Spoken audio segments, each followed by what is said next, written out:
ഇടനാഴിയിലോടിക്കയറണ ചെറുകാറ്റിന് വായിച്ചറിയാൻ ചുവരുകളിൽ കോറിയിടുന്നുണ്ടേ നമ്മുടെ കഥകൾ.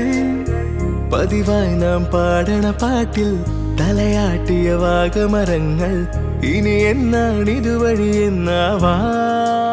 ബാച്ചിനെ കുറിച്ച് പറയുകയാണെങ്കിൽ ഞാൻ എപ്പോഴും പറയാറുണ്ട്, നല്ലൊരു അണ്ടർസ്റ്റാൻഡിങ് ഉള്ള ഒരു ബാച്ചാണ്. ഡിപ്ലോമ ആർക്കിടെക്ചർ കഴിഞ്ഞിട്ടാണ് ബിടെക്കിന് ജോയിൻ ചെയ്തത്.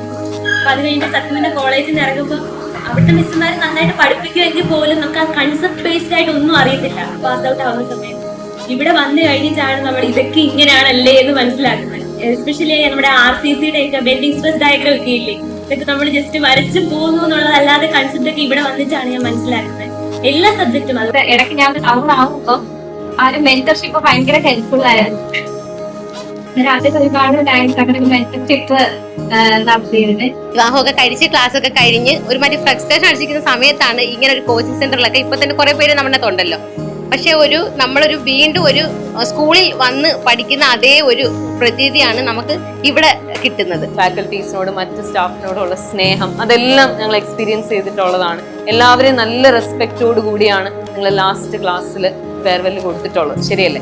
അതിലൊക്കെ ഞങ്ങൾക്ക് എല്ലാവർക്കും ഒരുപാട് സന്തോഷമുണ്ട്.